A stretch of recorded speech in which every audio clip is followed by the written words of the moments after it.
Actually, alright, so I need to know the actual proper name. Right, I need to review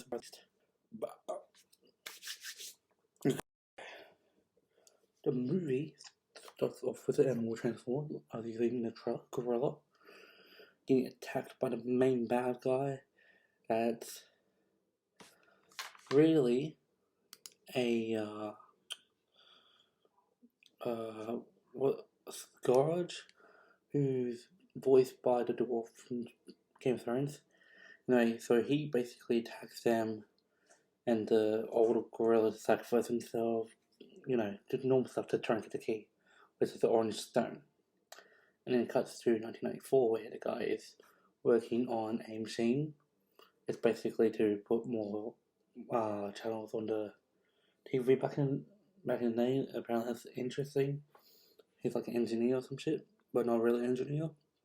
A kid from Brooklyn named Noah, who is Anthony Ramirez, the actor, and he does that and does a robbery, a job for money, not for himself, to help his little brother's hand, which is like hurting or some shit. And then he basically does all this whole, heist type stuff.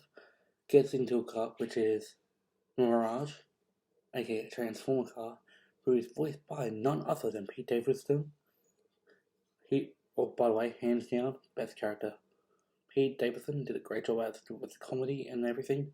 It's like Ryan Reynolds and Tom Holland, aka Deadpool and Spider-Man mixed together. It was pretty sweet. The entire movie was like an adventure, or like what would be the word of, not a heist, but trying to get it. It's basically that, trying to get the key. The entire movie, they go to Peru, find Autobots and the other animal ones who's been helping with humans, which Optimus Prime doesn't really want to do that as much, because he's been on Earth for several years. And then basically it's a big chase thing. In a way, it's like Avengers Endgame with the bad guy in action in the final scene, mixed with Pacific Rim, Fast and Furious with drifting, basically a bunch of movies stuck together as Transformers. And there was pretty fairly amount of sacrifice, kills. I mean, for one, there is Nightbird, who she was a good Transformer, but sorry, the shot something at her. I'm not sure exactly what it is. So it's like a thing that takes over your body, and she basically just turned evil. And Optimus Primal is the gorilla who. Sorry, Airazor, not Nightbird, that's the other one. Who he had to kill. And, excuse me.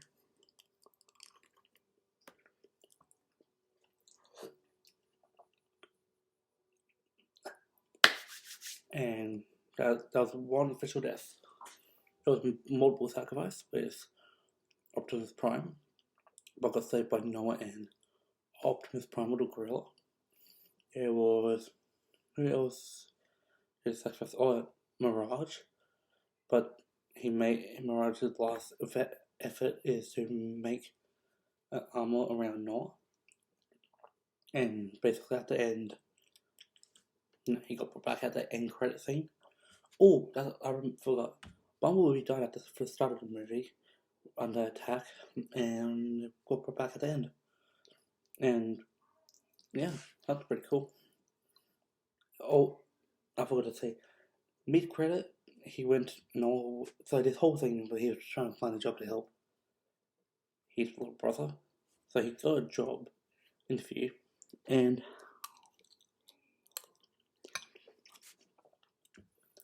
it's a good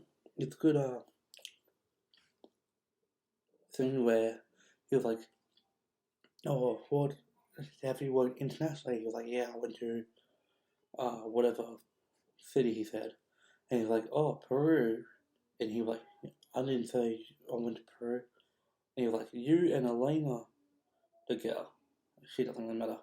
And he was like, well, we know you're friends with the big up there with us talking about Transformers.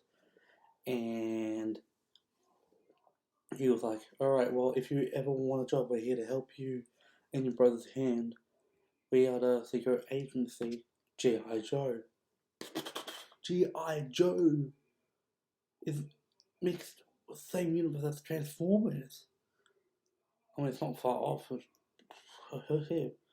And the key was a beam to put the Transformers in home, but they basically didn't do it, and they were fine with it. They made peace. I mean, Optimus Prime and Nolan made a good duo, and yeah, this movie was by far the best Transformers movie.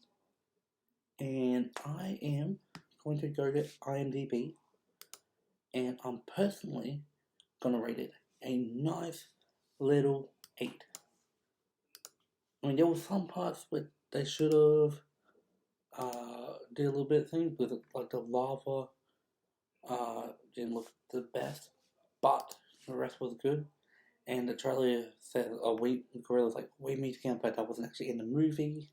They did like an Avengers little trick, but it was a highly great movie, and I recommend everyone to watch it. I watch it early screen, so wait until July 22nd, and you'll be ready to watch it. Peace.